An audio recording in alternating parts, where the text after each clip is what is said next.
Shalom, and another live lesson from his brother. And a lot of times I go into it because a lot of times he's on at the same time as I am, and as I'm getting started, he's already doing a lesson. So, why not, right? Because we're all speaking in the same accord, and we're all speaking on the same subject, man. Hey, man, end times prophecy. Get this while you still can, while we're still teaching, while you can still find live streams, man. Because the famine of the word will come as all these other prophecies will come to pass. I mean, that's why you had the 1 year where it was, dedicated to all prophecy will come to pass. The hopeful year, all prophecy comes to pass. And we're getting closer to that hopeful year.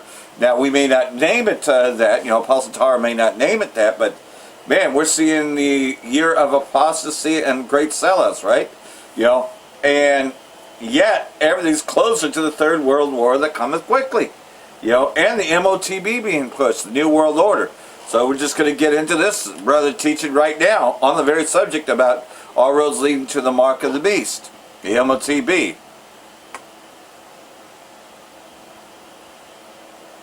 And of course, World War III, the third woe. All right, Shalom.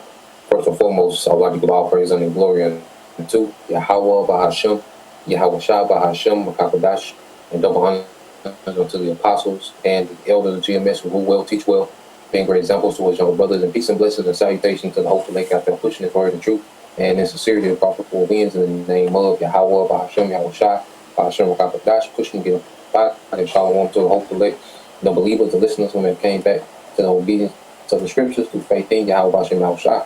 All right, and what we're going to get into, this morning, losing prophecy, dealing with all roads lead to the MOTB and war.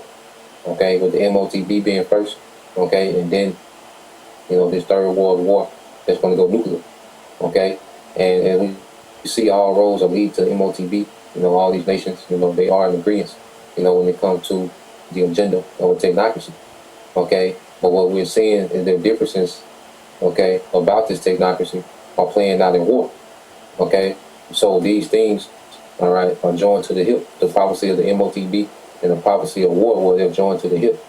Okay, we're going to go into these things, and what the devil, has done, throughout the earth is created mass, confusion. The people are confused to what's, going on. And there's so many moving parts. Okay, and there's so much, propaganda and psyops, dealing with the devil media. Okay, they keep people off balance. Even, those that become aware of particular things, well, they're still, they still have a lot of blind spots and a lot of darkness, man. The only people that operate, in true light, are the elect of Israel. Okay, and that's why when you go here, let's get this in the book of John, chapter 8, verse 12, and this is the AMP. It says, once more, Yahweh Shai addressed the crowd. He said, I am the light of the world. He who follows me will not walk in darkness, or will have the light of life. Okay? So by following Yahweh Shai, we've, been awakened to the truth. Okay? And as we're being taught of Yahweh Shai, and Yahweh Shai, the volume of the book, so we learn, all right, understanding. We constantly increase in understanding. We mature in the spirit, where we begin to operate in the light from a position of clarity. Okay? Because it's the truth of the Bible, the true doctrine, the understanding of the scriptures that's giving clarity to everything we see. And only the elect can look through the lenses of the scriptures and see everything clearly, to operate in light. And we know the sacrifices Yahweh Shai made, okay, set it up for us to be part in these last days, to where we're not subjugated, to bending the knee to this beast system. No, we have a victory over the beast, okay, which is going to lead to what? Immortality, man, okay, and deliverance, all right, and us being changed to immortals, man. And you go into this word, light. Let's get this word light. Because most people operate from, all right, a belief system of darkness, man. They might know a thing or two here and there, but ultimately they're still in darkness, man. You see, it's only through the Holy Spirit, all right, which was preordained, to be given unto a remnant in these last days, so we can have clarity. You see, because confusion is on the uprise, man. It's on the uptick. Okay, now you go into this word, Strong's G 5457. Fos. Fos. Fos. Okay, fos. Now when you go into the main definition, okay, it says, metaphorically, it says the Most High is light because light has extremely delicate, right, subtle, pure, that's not Yeah, here you go. It says, verse 2 says, section 2, it says, of the truth of his knowledge together with the spiritual purity associated with it. Okay? So we have, the knowledge. The scripture say, wisdom and knowledge shall be with the stability of that time. Okay? Because we're going to see a lot of people bug out, because they don't understand, how far this thing is going to go. People are used to crisis and things getting back to normal. And that's the way, that the Lord is making people numb to prophecy, man, because he wants people asleep. He wants judgment to catch the masses on guard. Okay? And it says, when you come down to the reason, the mind, it said the power of understanding, especially moral and spiritual truth. And how do we get understanding? Through precepts. Let's go there real quick. Let's go to the book of Psalms. All right? Because as the scriptures say, line upon line, all right, precept upon precept, here a little, there a little. Well, that's how we get understanding.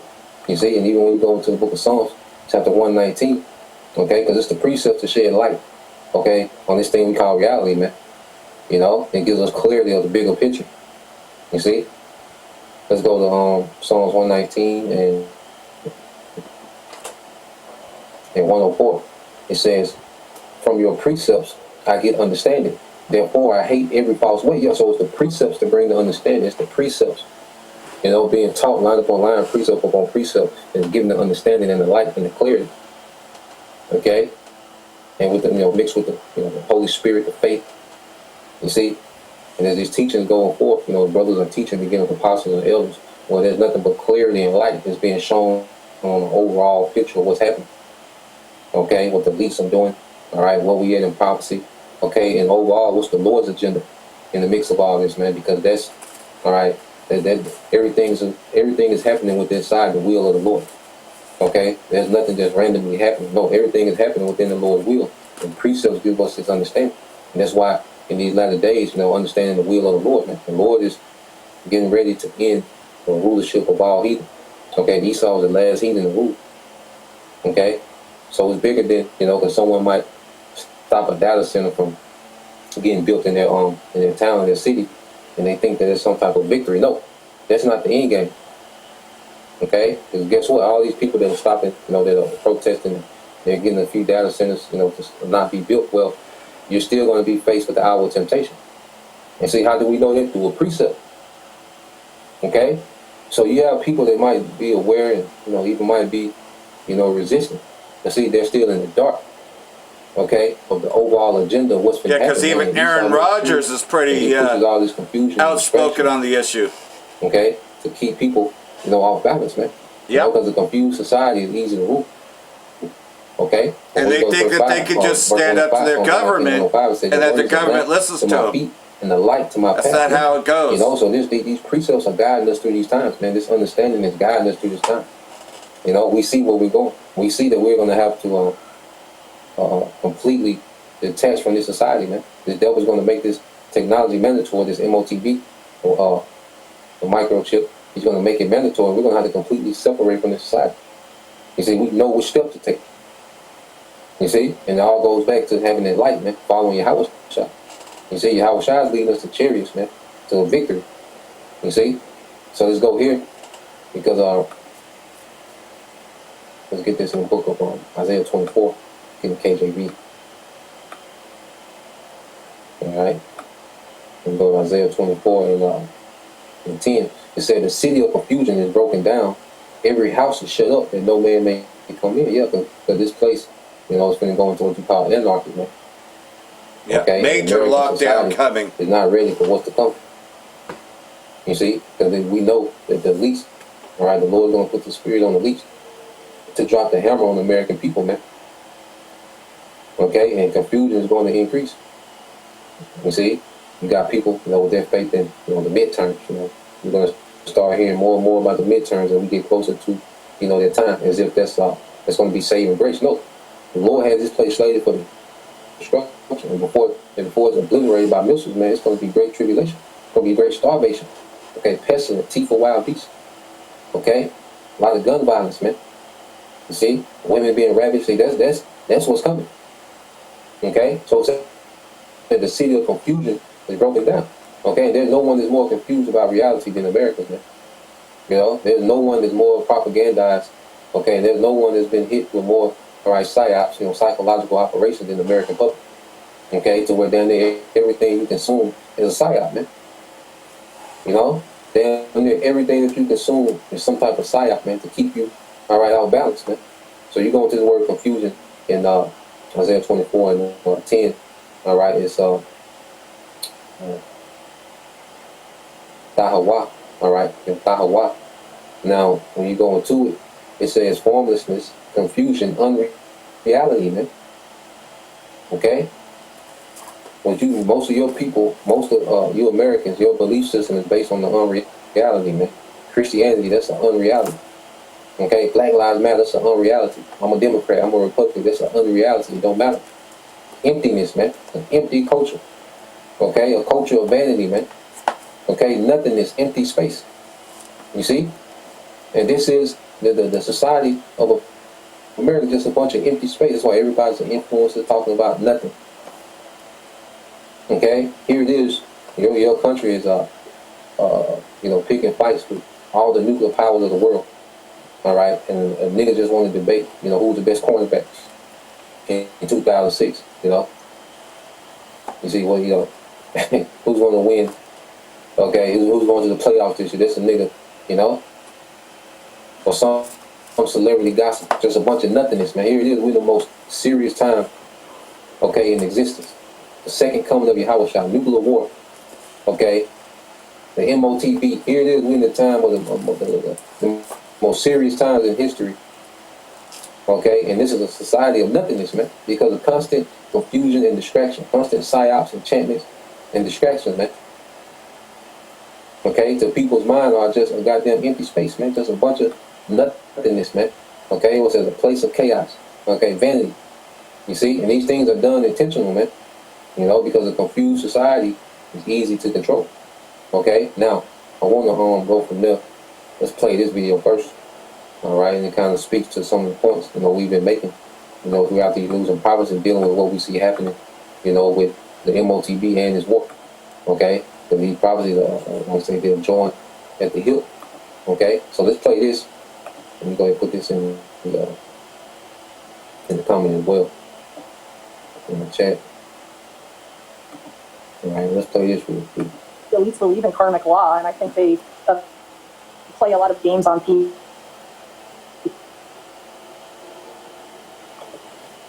people to get people to voluntarian in society are kind of ultimately about at the end of the day.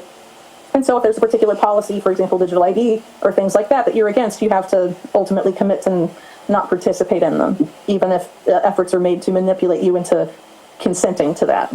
That is the question most people never stop to ask. When billionaires feud online, when Silicon Valley splits into Team Mosque and Team Gates, when every crisis gets packaged into a culture war, are we watching a real struggle for power? Or are we watching a show designed to keep ordinary people emotionally invested in battles they were never meant to win? But that's just my opinion. And I think, maybe there are squabbles. I think there absolutely are some squabbles that are genuine. But I think ultimately it comes to squabbles over the spoils and not over the agenda. Who gets what, who gets power over this versus that. But not really about the Yeah, agenda. such as the straight, That line right? is the whole thesis. The fight may be real at the level of who gets what, but not at the level of where the system is going. And that's what we've been saying, that these nations agree. I say even Iran has digital ID for their citizens. Okay, but now it's a fight over who gets what. Okay, when we sit down and establish this new system, who's going to run what. Okay, you got these oligarchs in the back, these elite families amongst these nations, the elites of Esau, which is at the top, the banking family, which ultimately they are, the overlords, okay, of these nations, man. You see? So you have, this fighting over who's going to run what, who's going to, because America... Who controls the strait? Battle for the strait, right? America would have got the Strait of Hormuz, they would have went to the table with all the leverage. Okay? So it's a scramble on who's going to get what within the system. You see, they all agreed to this new system, technocracy. Russia is all on board. Russia, and they got digital ID. Okay, China, they said China at the finish line. Okay, China just waiting, for everyone else to catch up. You see, India, okay, and this is a major chunk of the world population. If you just throw China and India, that's a third of the world's population. And you throw Russia and Iran in the mix, man, it's, plus Africa, man, it's almost half the world's population. Okay, but these nations are on board. But when we're seeing the scuffle, for resources, a scuffle for energy, a scuffle for leverage in this new world order, man. And it's going to turn from scuffles to full-scale war. Okay, a full-scale global war. Okay, which is all linked in prophecy. So let's play a little more. And once you see that distinction, the next question becomes much darker. If the agenda is shared, how do elites get the public to go along with it? The elites at the top are always fighting, and I always wonder, is this an illusion? Like, are they actually all on the same team? Behind closed doors, is Bill Gates shaking hands with Elon Musk, and they're saying, okay. And they're referring to like Elon Musk and Bill Gates as being elites. Those are not really elites, because if we can see them, they really don't have no power. Okay, we see them on TV every day, then they're just placed up there by the families that got real power. Okay, so with Gates and Musk, and, Peter Thiel and Sam Altman, they're not elites. Okay, they're just the mascots, and they also play a part in getting people focused on all these different parts. But it's all one system. Bill Gates, Microsoft, Palantir, okay, Sam Altman, OpenAI, all of it is one system, and they get you focused on all these different characters, okay, as if it's different, like there's this major competition between, these certain billionaires, and ultimately it's all part of one system, man. Okay, and a lot of these billionaires are just propped up, to be characters, man. You see, to keep narratives and distractions and confusion going. So let's play a little more.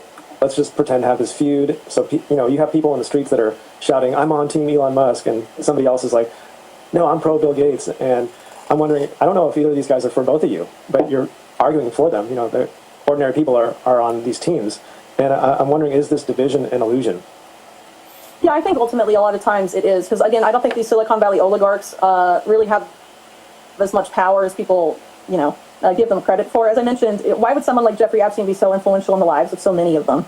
I mean, I would argue a lot of them are pretty effectively controlled by higher powers. And that, I think once you get that level of money and influence, it becomes dependent on a lot of things, considering that essentially the power structure in the world, as it laid out earlier, is sort of, organized crime and intelligence sort of coming together. You have to play ball with those people if you want to become the richest billionaire in the world. Whitney's first big claim is that the public overestimates the independence of celebrity billionaires. Her argument is not that Musk, Gates, Thiel, or Schmidt are powerless. It's that their power exists inside a larger structure, one shaped by intelligence networks, organized interest, financial leverage, and closed-door coordination. So as an example, Eric Schmidt, I mentioned earlier, a big Democrat donor, Peter Thiel, a big sort of Republican, libertarian figure. They're both on the steering committee of Bilderberg together, the closed-door sort of globalist conference where, top political leaders meet top corporate leaders and decide things in secret. AI's consistently been a big focus of that. Alex Karp of Palantir goes to pretty much every meeting. And it's essentially been divided. I think Newsweek said that Bilderberg was essentially divided between factions of Schmidt and Thiel. But they come together and network and make decisions at those closed-door meetings. So how much do they really disagree on at the end of the day? They both seem to very much agree on pre-crime and an expansion of the surveillance state and increased digital control over most people. Because if you look at their actions as CEOs and investors, that's what they have, essentially built. That's not just rhetorical. The official Bilderberg steering committee page does in fact list Eric Schmidt, Peter Thiel, and Alex Karp. And The Guardian describes Bilderberg as a secretive annual summit where political leaders, military officials, tech billionaires, and major business figures meet behind closed doors. So even if people posture publicly as rivals, they may still share the same rooms, the same tables, and the same long-term priorities, which means the real battlefield may not be who wins the feud, it may be who controls what everyone else believes the feud means. I think some of it is... And see, you see the, these are Western, you see the Western, what they call celebrity billionaires. You don't see, the Russian oligarchs like that, the Chinese oligarchs like that, but they're there. And there's tension. You see, there's tension of how this thing is going to be rolled out, what system works the best, So there's actual tension between, these,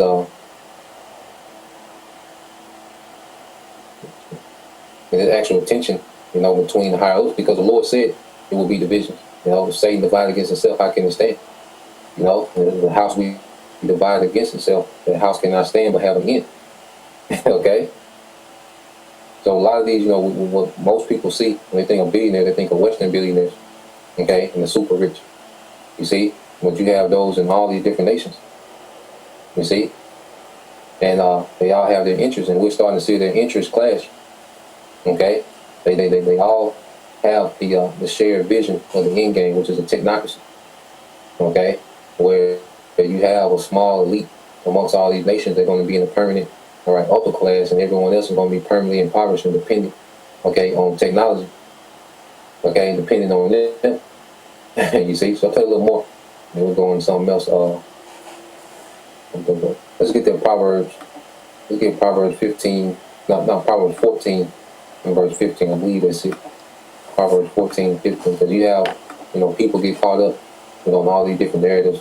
Even like the flock safety camera. They got this narrative with this Edomite. His house was broken in and he wasn't. The police department didn't give him due justice, so he came up with a flock security camera for the sake of public safety, man. All right, it's some BS, man. It's military technology that's going up, okay, with these flock cameras. You see, all these, Mark Zuckerberg, they all have these BS, stories, rags to riches stories, okay? Well, it's all meant, to keep people confused and also keep people believing that capitalism, okay, which when you go into capitalism, not to get too far off topic, you got to have capital, all right, to thrive in it, man. Okay, it's a system where if you don't have the capital already, then you don't thrive. And what capital you do got, well, all right, the big, okay, the big corporations suck that from you, man.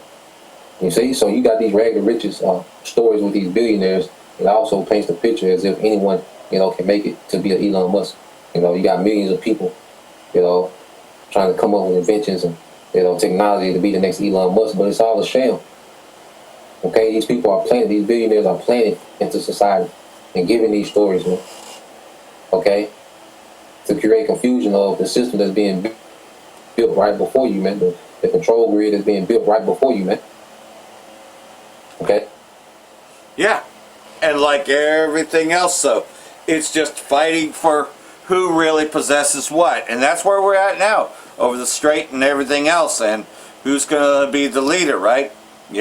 So, yeah, the war is on, and it's real, and here we are. But Putin just blew the whistle on something else here, and I think this is very interesting. And that is that indeed Lindsey Graham was actually killed by Mossad, by Israeli state. So, like everything else, yeah, this is very interesting because again, they expose each other, etc. Right? Shalom. First and foremost, I'd like to give all praise to Yahweh, Ba'Hashem, Yahweh Shai, Ba'Hashem, Rakakadash, double honors, the elders and apostles of Great Millstone, who are teachers of truth and sincerity, and shout out to Yakians out there in the four quarters of the earth proclaiming this truth. Barak the Yahweh, Barak the Yahweh Shai, Ba'Hashem, Rakakadash, Barakatum. So you can say Babylon's greatest adversary would be Vladimir Putin himself. He's blowing the whistle on, Lindsey Graham and how he really died and all that, because Putin was recently, in a false flag narrative. There's been this rumor going around that Russia killed him. Russia didn't kill him, but you know how they always say that it's always Russia? So, there was this rumor that, Lindsey Graham was killed in Kiev, and that, they were killed by Russia. Not even true. So Putin is blowing the whistle on who really killed Lindsey Graham, as this video goes into. For decades, Senator Lindsey Graham was known to Russia as a compromised paedophile, doing the bidding of Israel and the global elites, while shamelessly selling out his own country due to the extreme nature of the blackmail material they had on him. So, when Russia captured sickening footage of Graham engaged in heinous acts with minor boys at a notorious Kiev pedo nightclub last week, Putin's Kremlin let him know via diplomatic back channels that he was Russia's bitch now. No longer could Lindsey save his skin by dancing to Netanyahu's tune. But when Israel learned that one of their assets has been exposed, when Israel understand their pedophile honeypot operation is at risk of exposure, they move fast. According to the Kremlin, just days after Israel learned that Graham was a burnt asset, that the compromised pedophiles had been exposed, he was dead. And despite what the mainstream media are telling you, Lindsey Graham didn't even make it out of Ukraine alive. Tonight's report goes into very dark territory. We have the receipts, the names, and the allegations straight from Russia that prove an international pedophile network, orchestrated by Israeli intelligence agencies, reaches deep into the heart of DC's corrupt soul. Before we dive in, subscribe to the channel here we go. and join the People's Voice Locals community, boys. And no sooner was he announced dead, the FBI sent 20 agents to tear his house apart, removing any potentially damaging evidence of Epstein-class criminality. If you're experiencing deja vu, you're not alone. The FBI tore Jeffrey Epstein's home apart too. Boxes of hard drives were taken away. What happened to them, you ask? They were never logged into evidence and vanished. Some things don't change. While the FBI scrubs the crime scene, and the media continues to gaslight the public about where and how Lindsey Graham died, a simple understanding of his schedule betrays the lie. He arrived in Kiev on the morning of 10th of July. The trip to Kiev entails flying to Poland, and then taking an 8 to 10 hour train trip into Ukraine. He simply did not have enough time to depart Ukraine on Saturday morning, take the train to Poland, and then take a 12-hour flight back to DC. But the media is insisting he died on the 11th of July. Why the lies? According to Russian sources, the US media is lying because Israeli intelligence is involved. Kremlin insider Alexander Dugin, known as the brain of Putin, drops a bombshell on X on Monday, before scrubbing the post as it generated a dangerous level of pushback from Israeli accounts. That's when Putin's adrenochrome task force insiders came forward with the goods. When we received intelligence about the senator's visit to Kyiv, we moved immediately.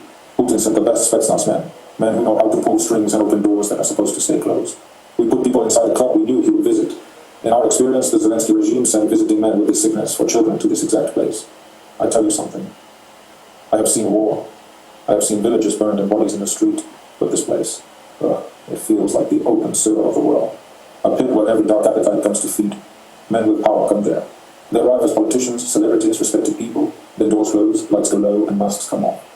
We're hearing more in just a moment, including details on what can only be described as violent, heinous behaviour from the compromised paedophile who was recently caught lurking alone near kids at Disney World's Magic Kingdom while carrying a bubble wand. Here's what we know about his Ukraine trip.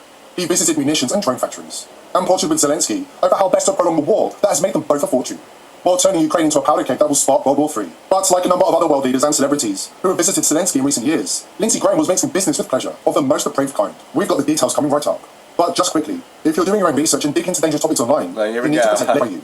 That's VP.net as the world's premier den of iniquity. This venue is known to have links to Zelensky's office, and has provided the entertainment during high-profile Kiev visits by Prince Andrew, Bono, Sean Penn, Chuck Schumer, and other elite pedophiles in recent years. By the time he arrives at the club, the senator no longer behaves like a man making choices. He moves like a man chasing a hunger that can never be satisfied. Our intel understands this is how they are made. The pedophiles selected for important jobs in your system. First comes temptation, then secrets, then shame, then dependency. The people running this club understand weakness better than any intelligence service. They collect it, feed it, and lock it away in vaults of photographs, recordings, and whispered promises. When a man crosses enough lines, he belongs to whoever holds the evidence. Such men are easy to direct. They do not serve an ideology or country anymore. They serve fear. They serve the people who know what they have done and can destroy them with a single phone call. Live by the sword, die by the sword. The man mentioned by name in 97 Epstein emails, with over 9,000 connections to other reprobates in the files, came to a sticky end, courtesy of his Israel links. Because when Israel learned that Russia had gathered their own blackmail material on Lindsey Graham, when Israel understood that Graham now had to dance to Russia's tune as well as their own, the man who was once their most trusted paedophile became an existential threat. He was neutralized before he got over the hangover from his night in the club. How did it happen? We have the full reports, including details from Putin's office that expose the sickening inner workings of the elite paedophile ring. Right after this important word from our sponsor. So here we go. We've all been fed the lie that wrinkle creams are the He really likes to make you watch the commercials, doesn't he? Debates, and the comments don't lie. You've got to see this. Visit BHMD1 or no, who has been credibly accused of abusing dozens of children. Visit BHMD1.com. Here we go. Goes back. Why do so many elite pedophiles visit Kiev during wartime? Or no, who has been credibly accused of abusing dozens of children in Africa, is also a regular visitor to Kiev, the world's #1 child trafficking hub, when he's not accepting invitations to perform in subway stations. He's writing the world's creepiest poems about Kiev. Victory. Quiet day, slowly fading. With lights flame, see. The green slopes of Dnieper became dear to me. Where the branches are swaying of lovers' delights. How can I not love you? Give love. We've got the grotesque details from Lindsey Graham's last night on Earth, plus a detailed explanation of why Israel could not risk him living to see another sunrise. But first, you need to understand why the stakes are so high in Ukraine. According to those on the ground in Kiev, children are sold as sex slaves to elite pedophiles, and those who don't find buyers are carved up like discarded waste. Their organs harvested and sold for use at European and Israeli transplant centres. This is big business. According to Vera Vayman, who shared her testimony about what she witnessed during her time in Ukraine, the children are shipped out of the country under a grain export code. защитников Украины. Это надбаты, они, соответственно, занимались, не получали So the greatest child trafficking ring is right there in Ukraine. It's one of the hubs. Помещали в контейнеры дальше продавались, соответственно, и под кодом, экспортным кодом сигнала высыпались. Мы ликвидировали 8 лабораторий, а они представляли... And you know as well as I do that Trump is totally running on blackmail and manipulation by King Bibi, who's also facing scrutiny, you see? They're all telling on themselves, and You know, it doesn't take long to go through the poop chute to find out all these people are very wicked, and they're all telling on themselves, right? From one aspect to another. So here we go. And like everything else, though, false flag. Where, from the time you get shot, and I'm following my hand down, and somebody obviously is screaming, "Get down!" as well as right, because otherwise it's almost too perfect. Otherwise it's almost too perfect. Right. But I look at my hand, there's blood all over my hand. Right. But I look at my hand, there's blood all over my hand. I said, "That's either the biggest mosquito in history, or I got shot." Otherwise it's almost too perfect.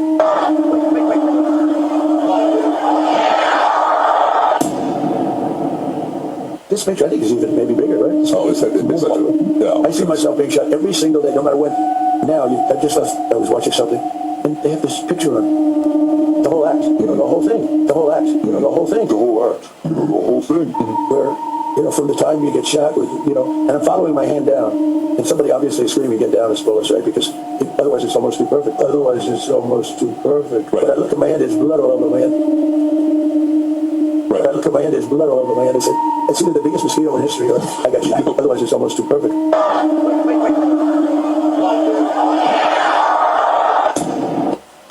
So there you are. He's admitting that the whole thing was an act. You just got to catch the doublespeak right there. But he's saying that the whole thing was an act. So this is a possible false flag that they may still try to use, even though the war is back on anyways. They may still try to use this to get more support for the war, because most people are not going to approve, the genuine public is not going to approve a ground invasion of Iran. But say that Trump gets assassinated, yeah, they would approve of it, right? And then Vance seceded, and then just carrying everything out, all these missiles, nuclear attack possibly against Iran. Yeah, you can see that, okay, well, that's a false flag in the making, but the whole thing's an act, the whole world's a stage. And of course, I mean, why does anybody admit any fault here? Trump still doesn't admit the U.S. is responsible for the Nero school massacre, which was on the first day. The attack that massacred over 100 school children, claiming in a Fox News interview that it's possible no one will ever know what happened. I don't know anybody will ever be able to say what happened there. Well, things like that happen in war. There were missiles flying all over the place, and I know how anybody could say that we shot it. Trump said so. Trump is doing some damage control here, and this was on Tuesday. He's supposed to make an address later tonight, so we'll see. Democrats, what he says. The letter calling on your administration to unveil the findings of the investigation into a strike that killed more than 100 children on the first day of the war. Will you commit to releasing the findings of this investigation? Well, I'd have to speak to the generals that are doing because we mostly have generals. I don't think anybody's going to ever be able to say what happened there. There are images from this site that show fragments that appear to be from U.S. But he said it missiles. was fun. Is it possible that old intelligence or a mistake during a very active time in the war led to this event? It is, but it's also possible that those images that you have are AI generated. Now, I know we're waiting for a conclusive report. I don't think there can be a conclusive report. Will you release the report when it is finished? I guess so. I mean, I have to ask the military people. There might be a reason why they can't.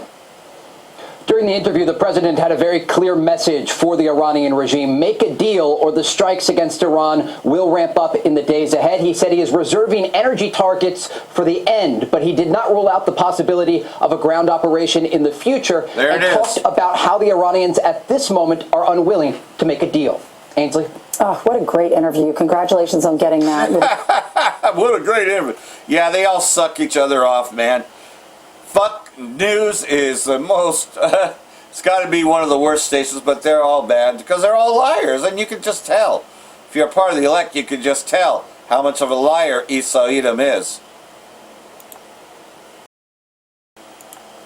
So here we go. The regional war is about more. The hidden consequences, as elder brother Malcolm introduced me to this channel. I've been watching it since, off and on.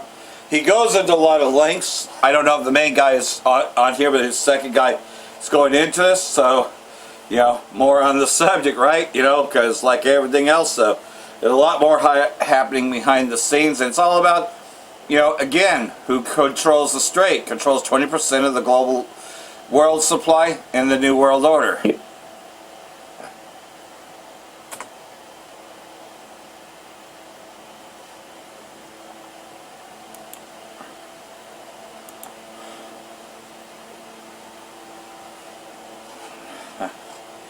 Czechoslovakia. Just waiting for it to load.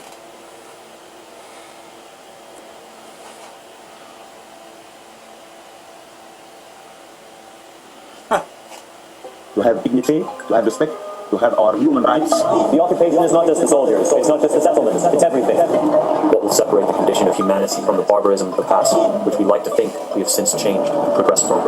And this channel's not afraid to expose the Zionists. We come here to investigate what this means for the people living here. It's a violation of international law. It's a war crime. These are the real journalists achieving the liberation to unite the people in a way that we've never seen before.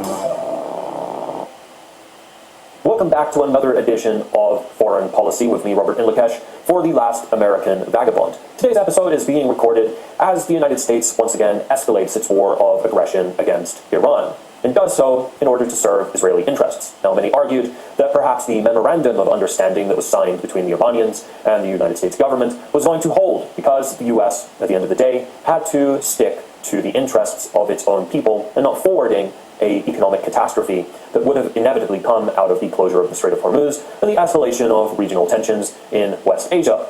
But of course, the United States government at this point would rather escalate tensions in the region than de-escalate and do the thing that everyone ultimately wants, even if they don't know it. So this episode is going to look into how this can spiral out of control, where the different fronts can explode, and then some of the repercussions that we can expect from the expansion of this conflict. The first point here is the obvious one, because it's been discussed ad nauseum in the mainstream corporate media, or at least advocated for by many of the war hawks in Washington.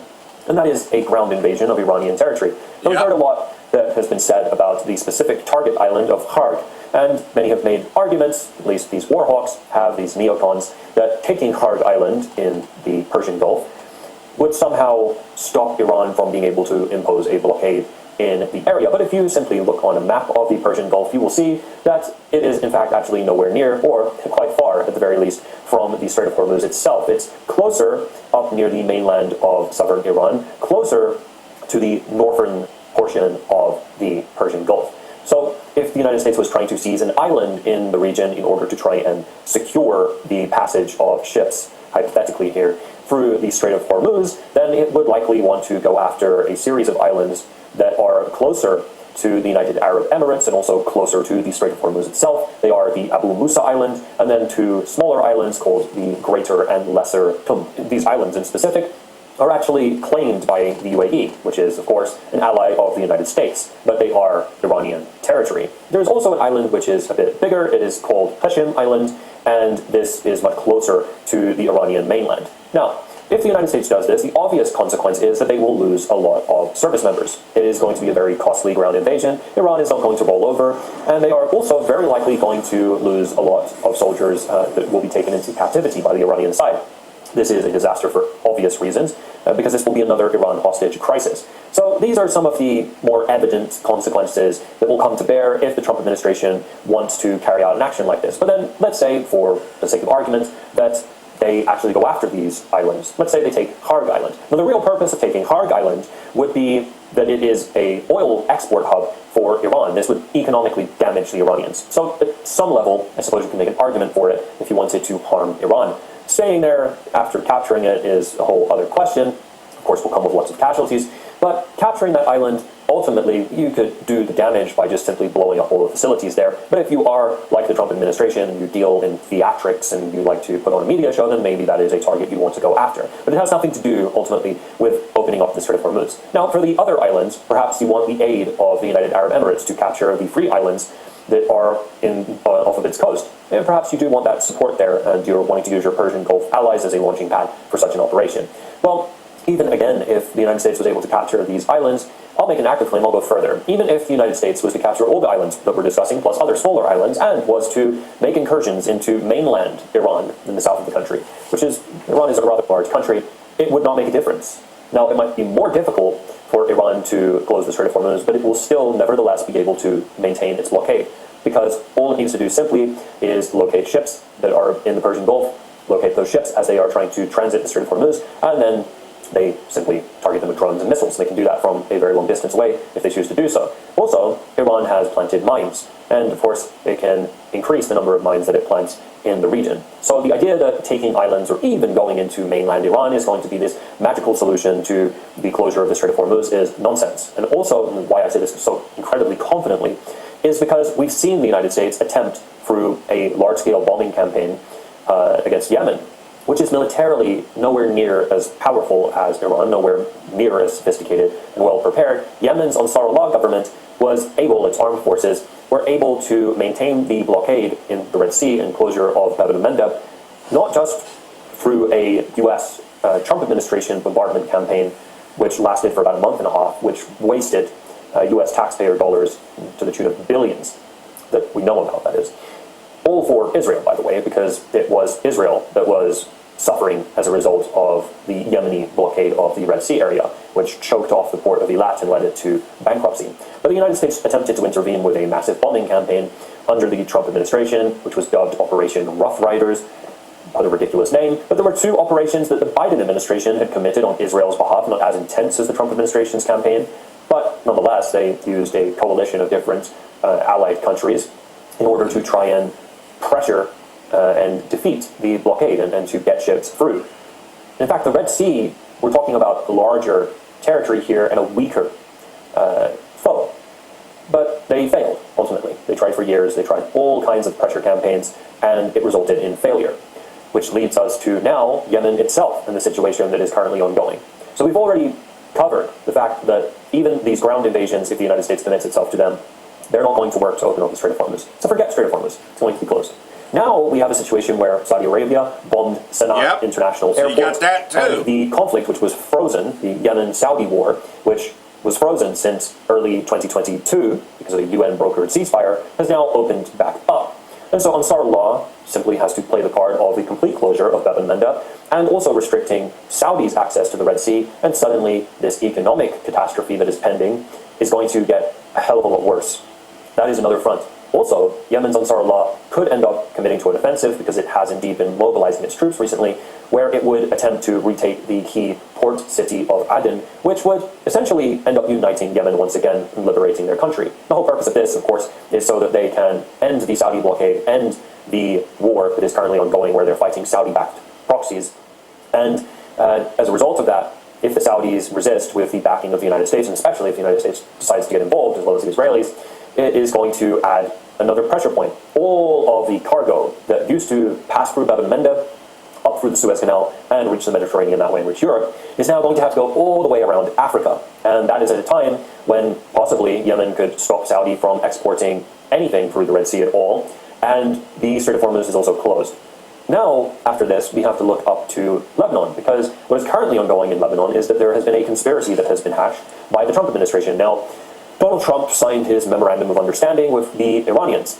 Clause 1 in that Memorandum of Understanding was that all of the fronts in the regional war were to close. Specifically, they named in this clause the Lebanon front. And Iran was very clear. This, to them, meant that Israel had to withdraw from the territory it had occupied in southern Lebanon. But the Trump administration didn't just refuse to force the Israelis to withdraw from South Lebanon.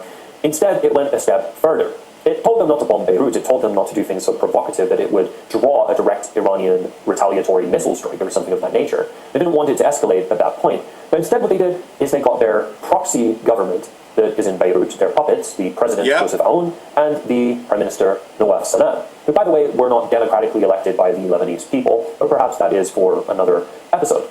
So these U.S. proxies, this proxy government, which didn't get permission from the Lebanese parliament and didn't get permission from the cabinet even, went ahead and signed an agreement recognizing Israel and de facto recognizing the illegal belligerent occupation of the south of Lebanon. They put that on paper. And in fact, they went a step further than that. They signed a document in which they granted the Israelis the right to commit any crimes against them, and they would still not be able to appeal in the international courts, even, let alone using armed force. And that Lebanese army that is supposed to be there, because it is an army, or at least that's the name that it's used to refer to it, the Lebanese army is now going to be used under this agreement to disarm Hezbollah in the country.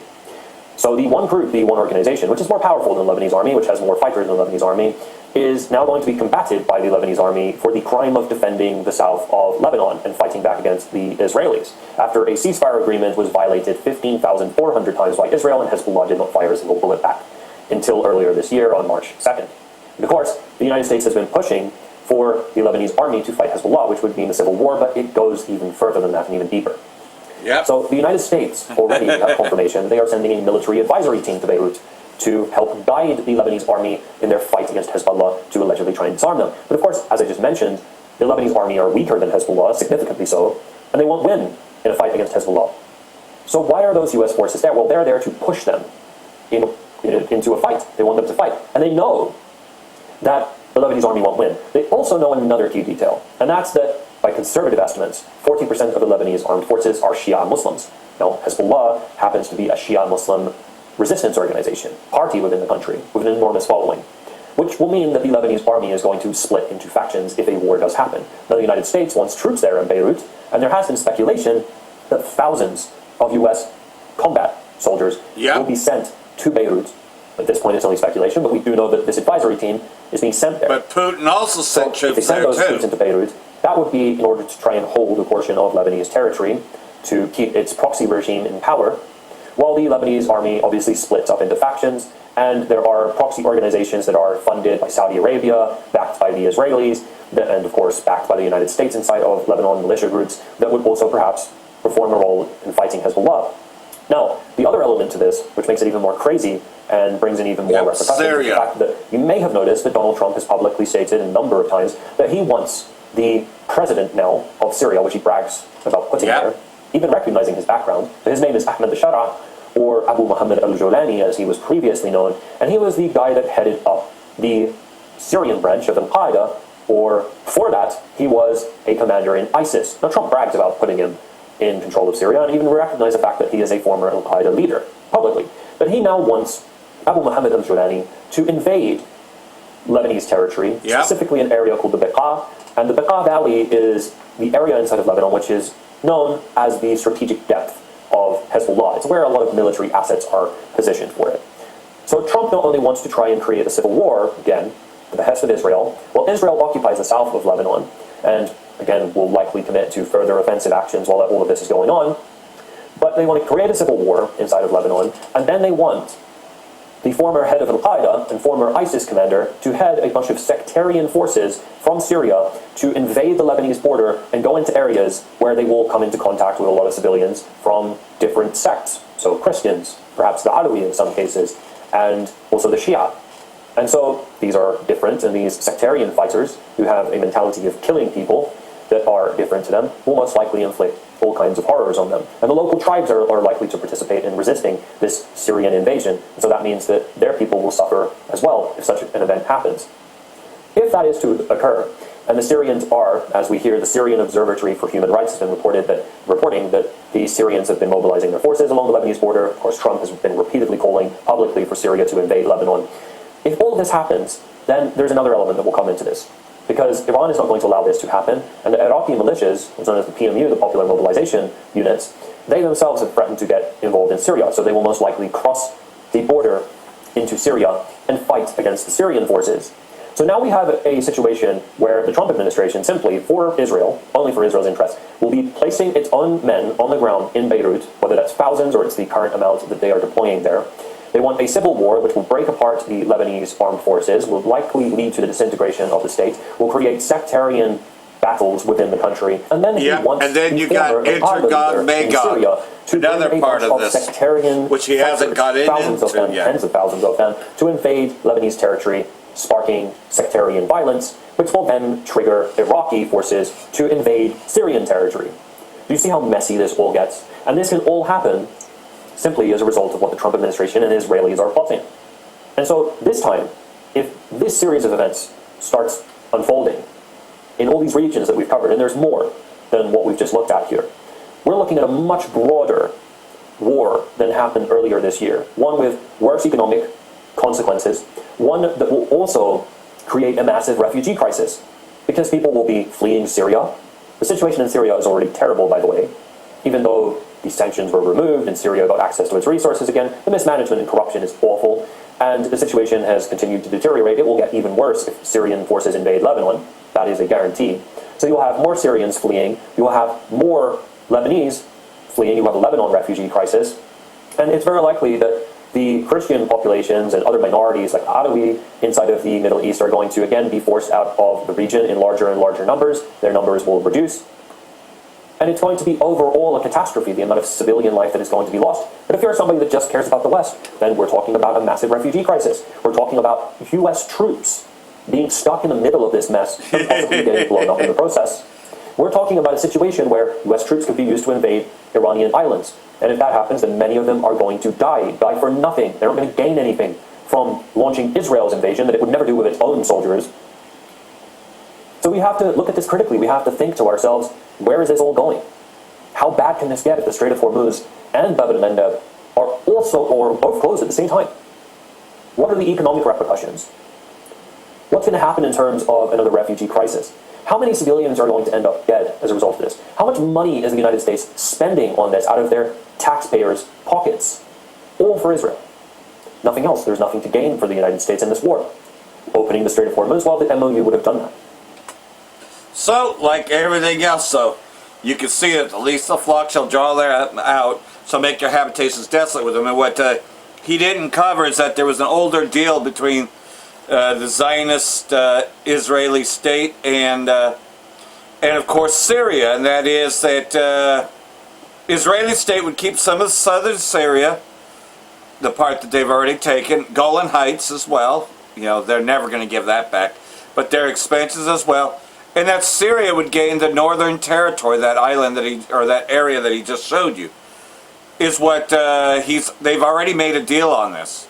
It's just a matter of doing that. But Al-Jilani lately has said no to any deals, you know, with Trump pressuring them to invade Lebanon. But it's an older deal that was made when he was sworn in. This is a deal that was made long ago, you know, to take over Syria. You know, when they rearmed Hayat al-Shem to take over Syria from Bashar al-Assad. So it's an older deal. So I'm surprised he didn't cover that. But nonetheless, so you see how this is a whole geographical area. And you already know how much is being lost there. And it just goes on and on. But you can see how that's leading towards the New World Order and who gains control of what. You know, that's what this is all about. Ukraine intensifies its attacks on Russian tankers in the Black Sea. So you still got this war going on up here, which is in the North, Black Sea, and of course the Mediterranean. After striking 116 vessels linked to Russia's Shadow Fleet in the Sea of Azov, in recent weeks, Ukraine's military is turning its sights on ships in the Black Sea, hitting in drone attacks as many as 20 vessels overnight. Ukraine forces struck 17 Russian oil tankers, 2 gas carriers, and 1 tugboat early on the 15th of July. Now the Black Sea, hitting the Ukraine's campaign to strike oil and gas vessels, is expanding to the Black Sea, a key export route for crude and fuels for the south of Russia. And like everything else, Russia's economy is also getting hit, you know, with these attacks on it, as well as what's going on in the Straits. So you see how the oil in all these areas is getting blown up.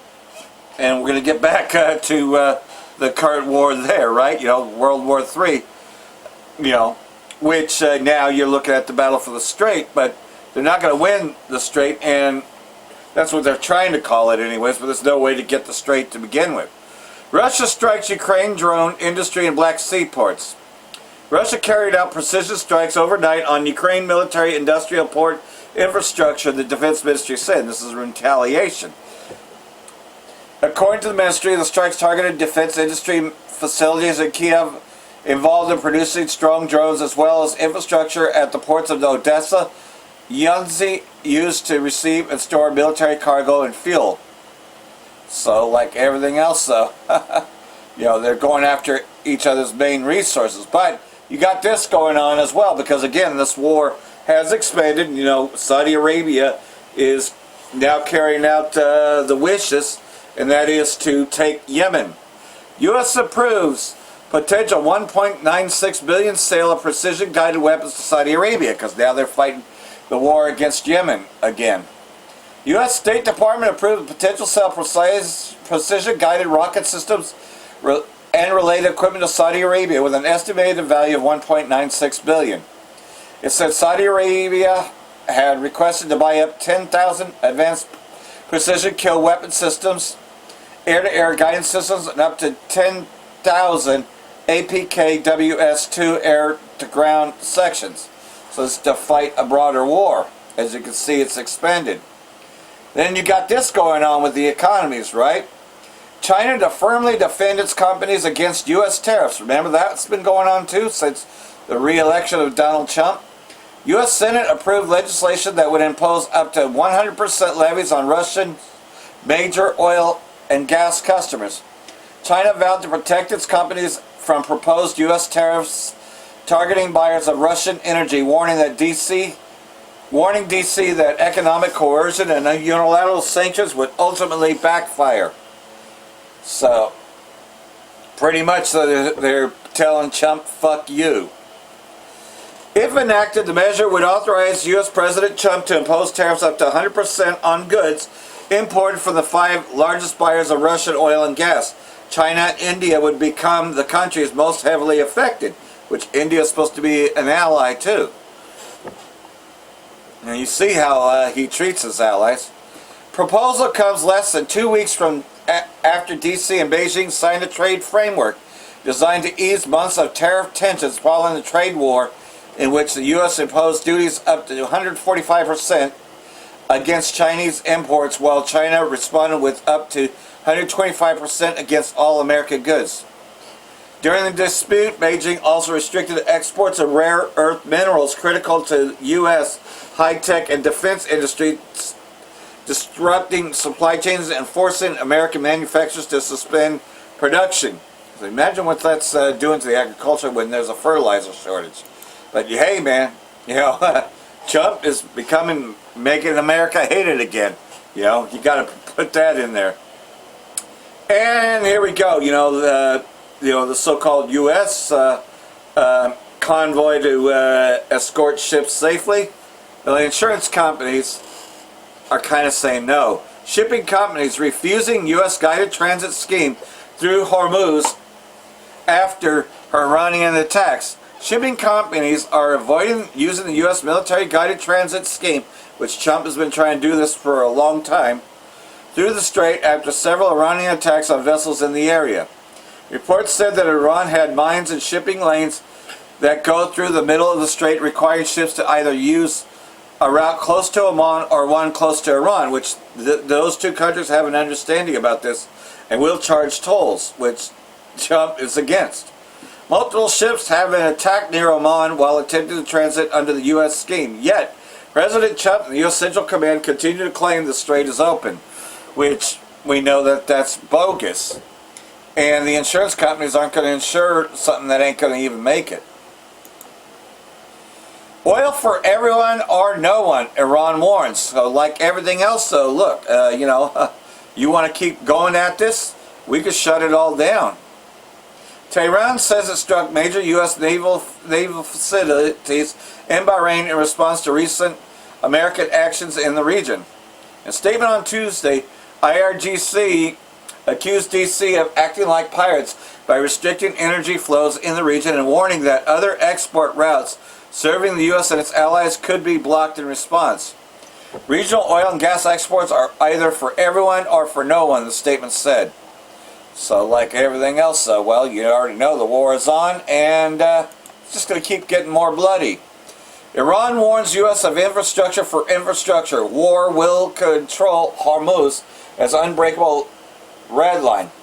But that doesn't mean Iran's retaliatory missiles and drones on Americans' Gulf allies have halted. On Thursday, Kuwait announced its air defenses continue to be active, confronting inbound assaults by drones. So like everything else, though, they keep firing against Iran. Iran's going to keep hitting back. After 5 consecutive days of U.S. attack waves, Iranian military has yet to show signs of backing off its assertions to control the strait. Well, who is the U.S. to say that they have control, right? So this is just fighting over this back and forth. آمریکای جنایتکار همچنان به یاغیگری و ناامن‌سازی منطقه ادامه می‌دهد. ابتدا مجدد تاکید می‌شود تحت هیچ شرایطی و به هیچ وجه به آمریکا به عنوان یک کشور بیگانه و فرامنطقه‌ای اجازه دخالت در تنگه هرمز را نمی‌دهیم. این خط قرمز شکست ناپذیر ایران است. در صورتی که تهدیدهای اخیر رئیس جمهور اسکوئی سرشار So, like everything else, so that's what's going on there. So, of course, you know, South Front gives you a little bit of a look on the front lines as to what's happening.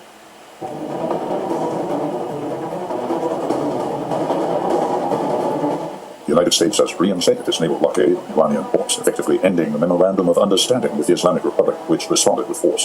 The decision was announced by President Donald Trump, who said on July 13th that the U.S. would be managing the Strait of Hormuz going forward, charging fees to vessels transiting the waterway.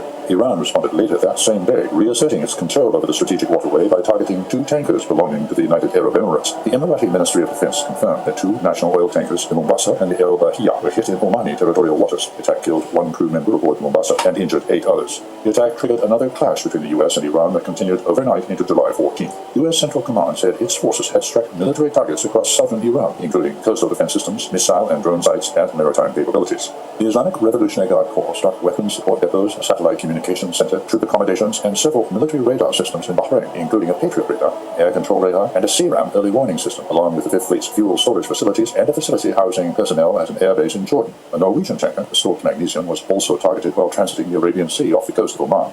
The IRGC launched a further wave of strikes later on July 14th, hitting warehouses storing weapons and parts for naval vessels and aircraft at Bahrain's Sheikh Issa base, and targeting the MQ-9 Reaper drone deployment ramp at Kuwait's Ali Al Salam airbase. Clashes continued overnight into July 15th, with CENTCOM announcing additional strikes on missile and drone sites, naval capabilities, and coastal defense systems in southern Iran. The IRGC also struck overnight, hitting the U.S. Army's Logistics and Support Center at Mina Abdullah, Kuwait, along with the NSI Management Center, a command and control center, warehouses of military parts and equipment, and fuel depots belonging to the Fifth Fleet in Bahrain, as well as aircraft shelters housing F-15, F-16, and F-35 fighter jets, and several MQ-9 drones at El Azraq Air Base in Jordan. The U.S. decision to reinstate the blockade was the primary cause of the current escalation, but Trump vowed that strikes on the Islamic Republic would continue, renewing threats against the Iranian infrastructure and energy sector. Escalation has jolted global energy markets, sending Brent crude to a 6-year, one-day high near $83 a barrel. China continues to absorb the shock through drawn-down reserves and rerouted Russian supply. India faces mounting economic costs despite Russian crude waivers, and the EU, though less exposed on gas than in 2022, remains vulnerable to oil price spikes and a renewed reliance on Russian LNG. So, that's what's happening. As you can tell, things have escalated quite a lot. Iran says more than 30 civilians killed in recent U.S. strikes against southern Iran. Iranian government spokeswoman on Wednesday alleged that the recent U.S. attacks on southern Iran had killed over 30 civilians, as U.S. strikes have been pounding Iran for 5 consecutive days. While expressing condolences and sympathy for the brave families, we honor the memory of the fallen. The government will stand by the people with all its might. The south of Iran is beating the heart of this land. The south of Iran is the soul of Iran, she said.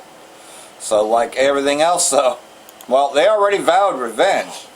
So, you know, we already know that, you know, there is a due date on this. And that is the Third World War cometh quickly.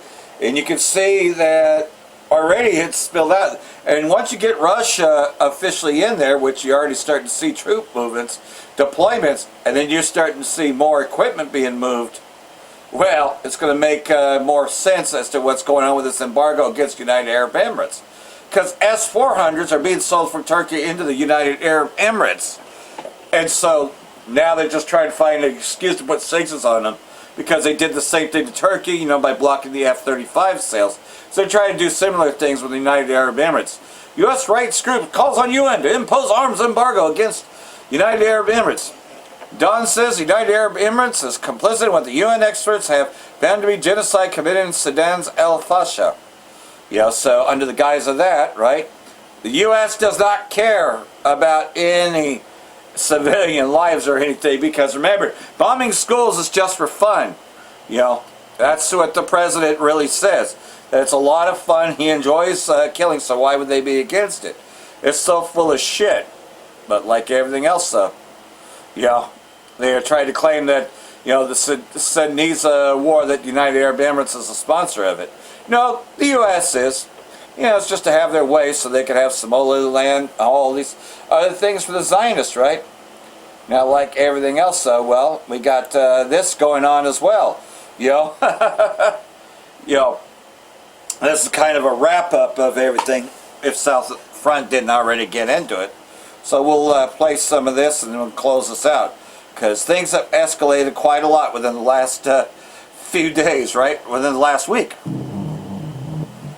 Friends, Trump has just threatened to launch a nuclear attack on the Tanatans uranium enrichment facilities, no more and no less. This would be a nuclear attack on Iran in every way. In every way? This is not a comment that Donald Trump made on social media. This time he said it out loud. It was a warning, of course, directly made live in a radio interview where the President of the United States said verbatim that they are going to destroy Mount Peck, which is the site of one of Iran's most important nuclear facilities. Of course, to start with, they would have to do it with a nuclear bomb or a super heavy bomb. We will talk about that in a moment, but in any scenario, it would cause a nuclear disaster because of what is at that location. And he said that he would do it relatively soon. He did not even say that it could be a possibility. He would. So we are no longer talking about a target, one of the cards that Donald Trump could use, but something that he says could happen very soon. Remember that Iran's most important nuclear plant is located there. So friends, I'm Victor, this is TMF News, and we're going to break down what's behind this nuclear threat that Donald Trump just launched. Because pick is, this mountain is almost impossible to destroy, by the way, beyond Donald Trump's threats. But this is the important thing. You can't destroy this mountain where the Iranian nuclear power plant is protected with conventional bombs. One of the few ways to destroy it would be a nuclear bomb. Slovakia, this goddamn devil. We'll get through this. You're not ready for it. Or there's another option. That's what we're going to talk about. But let's see what's really happening on the ground. Meanwhile, the White House and Tehran are playing this tug-of-war that has already gone too far. It already has the whole world on edge. In fact, Trump made these statements on the Hugway program, which is a conservative talk show with a large audience in the United States. It's very popular, and he didn't mince words. He said that the United States is watching the area with constant eyes. He said that the Space Force is monitoring the site and that they don't see any activity there. Well, to monitor, too, how badly they see, because it turns out that here comes the first problem, and that is that the Institute for Science and International Security itself, which is a think tank based in Washington, published satellite images from late June that show exactly the opposite of what Mr. Trump said. You can see trucks, you can see vehicles, there is constant movement on the roads that lead precisely to the entrances to the Western Tunnel. In fact, we did a broadcast specifically dedicated to how Iran would have rebuilt all the accesses to these tunnels, to nuclear power plants, and also to other missile sites. In other words, while Trump says that nothing is happening, the reality, friends, is that visual evidence shows that work inside this mountain that houses very important nuclear material is continuing and at an accelerated speed. If Iran does not have a nuclear bomb at this point, it is simply because it does not want to have one, not because it cannot. Not because it cannot. And that, friends, is not a minor detail, because it tells us about a very big contradiction between what the White House says and what is seen from space. Now, the million-dollar question, why is Patakis Mountain, which is the location that Donald Trump is now warning he will launch a nuclear attack on, so important? And there, friends, well, we're talking about, imagine, it's 1.5 kilometers south of Nathans. It has construction that began back in 2020, just before Israel attacked the centrifuge plant located within that very same area. The then head of the Atomic Energy Organization of Iran, Ali Akbar Salehi, announced that Iran was going to build a new assembly plant right in the heart of the mountain, Aran. And boy, did the reports do it. They say the tunnels are between, take a close look, 78 and 145 meters below the summit, although there are other analyses that put it closer to 100 meters. To give you an idea, the Fordo facility, which was previously attacked with U.S. bunker buster bombs and was not even scratched, is located about 80 to 90 meters away. There in Fordo, the United States launched the best of its arsenal, and they were unable to even scratch Fordo. The only thing they damaged were the entrances to the surface tunnels, but everything else remained intact. The real damage, in fact, was superficial. So we are talking about a true underground fortress that Iran has, and that is specifically designed to withstand any known or unknown bomb from the United States or any other The GBU-57, which is the most powerful armor-piercing bomb that the United States has, a bomb that has a documented penetration capacity of only 60 meters on solid ground. 60 meters on solid ground. Pickaxe, well, double that figure, and it is not solid ground. So what does Trump think? That is the question. Destroy something that is more than 100 meters underground with an entire mountain on top, or on top. That's the worrying thing, folks, because some analysts have suggested that perhaps the only option would be a ground operation with special forces to place explosives inside the tunnels, or something even more extreme, like using chemical agents to disable the site for decades, which is an idea that even Mark Dowich has mentioned. That would turn the United States into a country of chemical terrorism. I mean, on a level that has not been seen by any other nation. It would be disastrous to even think that the White House was considering bioterrorism to attack Iran. In fact, this member of the Foundation for Defense of Democracies, just imagine what kind of things, right? The founder, Mark Dowich, who is the founder of this Foundation for the Defense of Democracies, is urging the possibility that the United States could launch a bioterrorist attack on Iran. Watch out for this, folks. This guy is the hardline hawk that has now been left behind by Lynn Graham. It is the toughest thing the United States currently has, and what is clear is that a conventional airstrike is not going to reach the core of that complex either. So Trump's threat may still be a bit, to be honest, more rhetorical or operational, or perhaps what he is really considering is something that we do not even want to mention, which would be an attack with nuclear warheads on this site. And that, my friends, would be truly disastrous. So, rumor of war, right? That he's threatening a nuclear attack. You know, and might actually carry out a nuclear strike, which, again, that would amp everything up. But they got to do something to get people to support the war. So I got a few scriptures before it closes out, because we know that the New World Order, you know, first thing they got to do is to get the MOTB rolling before this whole war goes out. And the whole war is about fighting for territory. So Russia and Babylon, those are the two main that are going to go head-to-head, ultimately with Babylon the Great being destroyed by Russia's nuclear weapons. So we know that that can't happen until the MOTB is in place. So these were some of the most famous words by Yahushua when asked, you know, what will be the sign of your coming, your second coming, you know, when will you come? And he told them, right? You know, he told the disciples. You know, so this is where we are meant to measure the time diligently and see when all these things take their place, that are taking place, is leading to the return of Yahushua. Not to mention we're seeing all the angels of the Most High. And we have the names Yahushua. You know, see? So we're coming back to that understanding. You know. So what's about to happen is, well, these things will take place before the return of Yahushua, and we're seeing it right before our eyes. Matthew chapter 24, verse 6. You will continually hear of wars, rumors of wars. See that you are not frightened, for those things must take place, but the end is not yet the end of the age. You know, and that's the end of Esau Edom. So, you know, we're close to it, but there's still a few more. For nation will rise against nation. That's civil unrest, etc.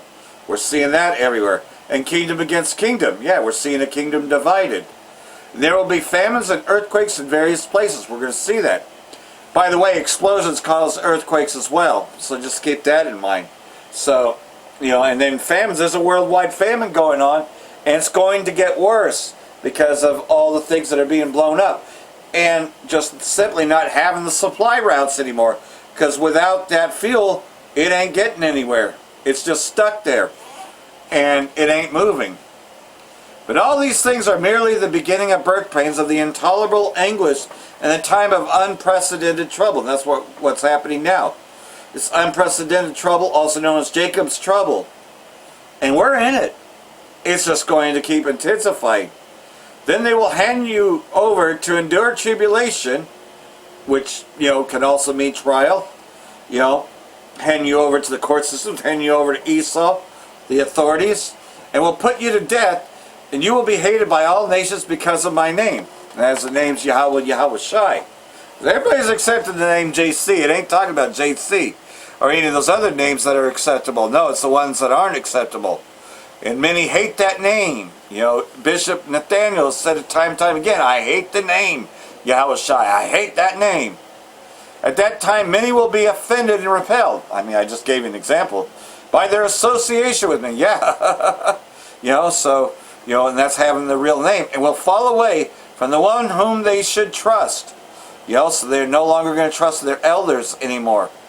And will betray one another, hand over believers to their persecutors, and will hate one another. So, like everything else, so you're going to have many, as you would say, rogue spies within, you know, your communities, within your camps. We know about this. Many false prophets will appear and mislead many. Because lawlessness is increased, the love of most people will grow cold. You know, and as another brother put it, as he was just breaking down everything that's going on, nobody gives a fuck about you. That's the time that we're in. And that's just it, you know. It's become every man for himself, you know, but, you know, the elect will be protected, you know. But to the rest, nobody gives a fuck about you. Even the Most High be against you too. So, hopefully this has all been edifying. We're seeing it in real time. And this is the third world that cometh quickly. As you can see, it is a world war, and you see all the regional players there, and you can see everybody wanting their part in the new world order. So that's what this war is about. Who gets what? So hopefully this has been edifying for them to say Bracha the Yahweh, Bracha the Yahweh Shai, Ba'Hashem Rakakadosh, Wa Abba Babal. Brakatam, Jehovah elect, Shalom.